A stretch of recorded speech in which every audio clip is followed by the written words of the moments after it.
Hello students, BA part first के second paper में हम चर्चा कर रहे थे। पिछले वीडियोस में कौटिल्य का हमने पूरा कर लिया था अध्ययन। आज हम शुरू करेंगे शुक्र। ये मनु, कौटिल्य, शुक्र तीन विचारक जो हैं ये प्राचीन भारतीय चिंतन के माने जाते हैं और आज ये शुक्र का हम शुरू करेंगे। इसमें भारतीय नीति शास्त्रों में शुक्र नीति को महत्वपूर्ण स्थान प्राप्त है। शुक्र नीति के जो रचयिता हैं शुक्राचार्य, उनका नाम प्राचीन भारतीय चिंतन के आचार्यों में सम्मान से लिया जाता है। दंडी के दुष्कुमार चरितम में राजनीति शास्त्रकारों में नामोल्लेख में सर्वप्रथम स्थान शुक्राचार्य को दिया गया है। तो शुक्र नीति सार जो है ग्रंथ का नाम कौटिल्य के अर्थशास्त्र की भांति मूलतः एक राजनीतिक प्रकृति का ग्रंथ है। शुक्र नीति के अनुसार ज्ञान की अन्य शाखाएं जीवन के किसी विशिष्ट पक्ष से संबंधित ज्ञान को ही सम्मिलित करती है। तो इस प्रकार से शुक्राचार्य के अनुसार धर्म, अर्थ, काम और काम का प्रधान कारण और मोक्ष को सुनिश्चित करने वाला तत्व नीति शास्त्र को ही माना जा सकता है। राज्य की उत्पत्ति के संबंध में शुक्र नीति में कोई ऐसा विस्तृत विवेचन नहीं दिखाई देता। राज्य की उत्पत्ति के विषय में सिर्फ एक श्लोक इस ग्रंथ में ऐसा है जिसको कि राज्य की उत्पत्ति से संबंधित माना जा सकता है। एक स्थान पर ग्रंथ में कहा गया है, प्रजाओं से अपना वार्षिक कर वेतन के रूप में स्वीकार करने से स्वामी के रूप में स्थित राजा को ब्रह्मा ने प्रजाओं के पालनार्थ सेवक बनाया है। तो इस प्रकार से यह श्लोक भी राज्य की उत्पत्ति के व्यवस्थित सिद्धांत को नहीं अपितु शासक की स्थिति को व्यक्त करता है। तो राज्य की तुलना जो है इसमें राज्य को एक अनिवार्य संस्था माना गया है। राज्य एक स्वाभाविक संस्था है। ग्रंथ में कहा गया है कि इस संसार के अभ्युदय का आधार राज्य है। राज्य के अस्तित्व का आधार प्रजा की उन्नति और सुरक्षा को माना गया है। शुक्र ने ये स्पष्ट रूप से कहा है कि संसार में राज्य के संरक्षण तथा नेतृत्व के अभाव में प्रजा के नष्ट हो जाने की आशंका हो जाती है। शुक्र ने राज्य को प्रजा की भौतिक सुरक्षा के लिए ही नहीं अपितु प्रजा के नैतिक उत्थान के लिए भी उत्तरदायी माना है। शुक्र नीति में शासन के प्रजा के कल्याण के प्रति समर्पण को ही शासकीय शक्ति की वैधता और अक्षुण्णता का आधार माना गया है। ग्रंथ में यह स्पष्ट रूप से शुक्र ने कहा कि शासन के द्वारा जो भी शासकीय शक्ति है उसका प्रयोग अपने आप में उचित या वैध नहीं हो सकता, बल्कि शासक प्रजा के कल्याण के दायित्व के प्रति हमेशा सजग बना रहे, चेष्टा करता रहे, इससे ही वो प्रभावशीलता को सुनिश्चित कर सकता है। शुक्र ने ये स्पष्ट किया है कि शासन अपनी सत्ता की वैधता के प्रति सहज ही आश्वस्त नहीं रह सकता, उसको ये प्रयास अनवरत रूप से करने होते हैं। तो जैसा कि मैंने पहले भी दोनों वीडियो ये मनु और कौटिल्य इनके वीडियोस में चर्चा की थी कि इन तीनों में टॉपिक्स जो हैं कॉमन है, थोड़ा थोड़ा कहीं आपको डिफरेंस दिखाई दे सकता है। तो राज्य का सप्तांग सिद्धांत मनु और कौटिल्य की भांति शुक्र ने भी दिया है और इन्होंने राज्य के जो 7 अंग बताए हैं वो बताए हैं राजा, मंत्री, मित्र, कोश, राष्ट्र, दुर्ग और सेना। ग्रंथ में राज्य के सावयव रूप को यानी कि ऑर्गेनिक थ्योरी जो है उसको व्यक्त करते हुए एक स्थान पर राज्य की तुलना की गई है मानव शरीर से और उपर्युक्त जितने भी 7 अंग मैंने बताए उसमें राजा को सिर, मंत्री को नेत्र, मित्र को कर्ण, कोश को मुख, बल को मन, दुर्ग को दोनों हाथ और राष्ट्र को दोनों पैर माना गया है। एक दूसरे प्रसंग में राज्य की तुलना वृक्ष से करते हुए राजा को इस वृक्ष का मूल, मंत्रियों को कंधे, सेनापति वर्ग को शाखाएं, सेनाओं को पत्ते, प्रजाओं को धूल, भूमि से प्राप्त होने वाले कारकों को फल और राज्य की भूमि को बीज माना गया। राज्य और राष्ट्र में स्पष्ट रूप से शुक्र नीति सार में शुक्र भेद करते हैं। शुक्र ने राष्ट्र की परिभाषा करते हुए 2 प्रकार के तत्वों को राष्ट्र की धारणा में सम्मिलित किया है। पहला तत्व स्थावर तत्व है जिसमें कि भूमि, पर्वत, प्राकृतिक संपदाएं उन्होंने शामिल की और दूसरा जीवंत तत्व जैसे कि उसमें निवास करने वाले मनुष्य। तो और अधिक स्पष्ट करते हुए उन्होंने कहा कि किसी विशिष्ट राष्ट्र पर संप्रभु का नियंत्रण उसे राज्य का स्वरूप प्रदान कर देता है।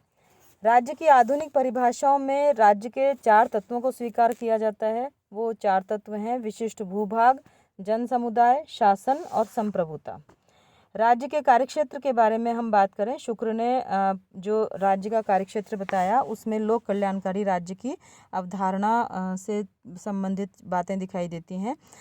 ग्रंथ में राज्य के कार्यों में प्रजा की भौतिक सुरक्षा से लेकर उसके जीवन के सामाजिक, आर्थिक और नैतिक पक्षों का व्यवस्थित संचालन हो और प्रजा की सर्वांगीण उन्नति हो, इसके लिए सक्रिय प्रयास जो भी किए जाते हैं उनको सम्मिलित किया गया है। शुक्र ने राज्य के कर्तव्यों को 8 प्रमुख क्षेत्रों में कैटेगराइज कर दिया है।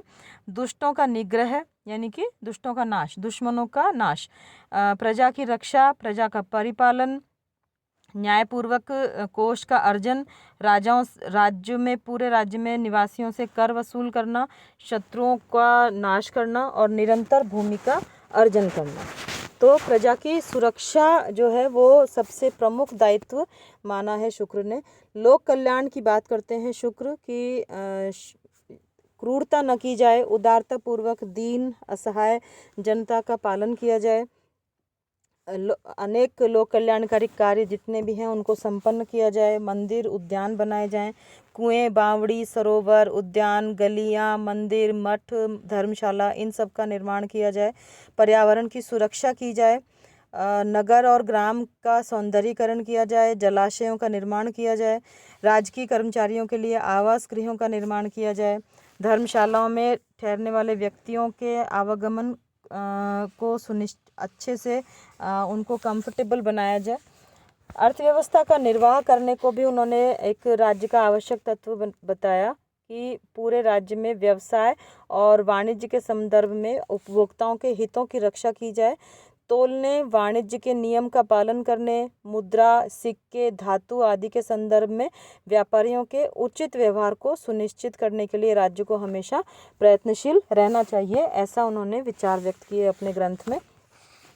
फिर शुक्र आगे जितना भी जो उनका व्यापार वाला वो उन्होंने चर्चा की कि गाय, हाथी, घोड़े, ऊंट, भैंस आदि जो पशु हैं वो, और चांदी, सोना, रत्न, मादक द्रव्य, विष आदि, इन सब के क्रय विक्रय, उत्पादन और इन सब में अच्छे प्रकार से विनियमन करने की, रेगुलराइज करने की बात की उन्होंने। शुक्र ने शासक से प्रजा में मद्यपान को सीमित और विनियमित करने की अपेक्षा भी की है, और इन सभी ऊपर जितना भी ये उन्होंने चर्चा की, इन सभी विषयों में राज्य की आज्ञा के उल्लंघन पर कठोर दंड की बात करते हैं। राज्य के शैक्षणिक दायित्वों की भी चर्चा करते हैं शुक्र। उन्होंने कहा कि योग्य शिक्षार्थी जो हैं उनको छात्रवृत्ति दी जानी चाहिए, शिक्षित व्यक्तियों को राजकीय पदों पर उनकी योग्यता के अनुसार नियुक्ति प्रदान की जानी चाहिए, तपस्वी जो भी समाज के जो प्रतिष्ठित गुणवान व्यक्ति हैं, जैसे कि तपस्वी, वेद और स्मृति के पुराणों के विद्वान, शास्त्रज्ञ, ज्योतिषी, इस तरह के जो लोग हैं उनके लिए मासिक या वार्षिक वृत्ति नियत करने का दायित्व भी राज्य को सौंपा है शुक्र ने। राज्य के सामाजिक दायित्वों की बात करते हैं कि राज्य इन सामाजिक दायित्वों को, जो भी वर्णाश्रम व्यवस्था है, धर्म के पालन की सुनिश्चितता, इन सब का भी ध्यान रखा जाना चाहिए। न्याय की व्यवस्था की बात करते हैं कि प्रजा को न्याय मिले, ये भी एक राज्य का आवश्यक कर्तव्य है। कौटिल्य की तरह शुक्र भी वितरणात्मक न्याय को राज्य का प्रमुख दायित्व मानते हैं। न्यायशील शासक प्रजा को धर्म, अर्थ और काम के त्रिवर्ग से संपन्न करता है।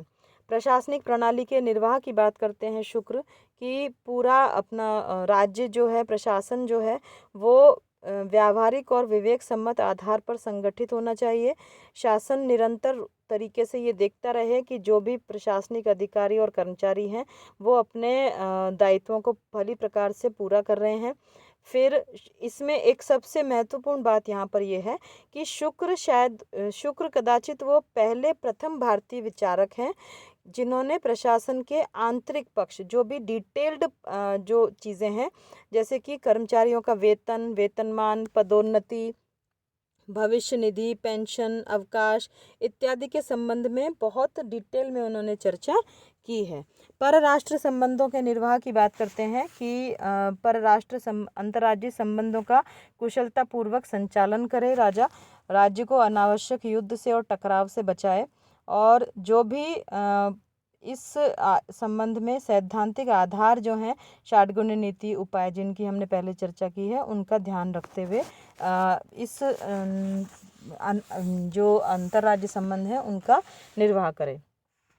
तो इस प्रकार से शासक के कुछ व्यक्तिगत गुणों की भी बात करते हैं कि किस प्रकार का शासक होना चाहिए, कैसे उसके अंदर गुण होने चाहिए, जब जाकर के वो इन शासकीय गुणों से युक्त होकर के वो अच्छी प्रकार से अपना कर्तव्य का निर्वाह कर सकता है। Thank you.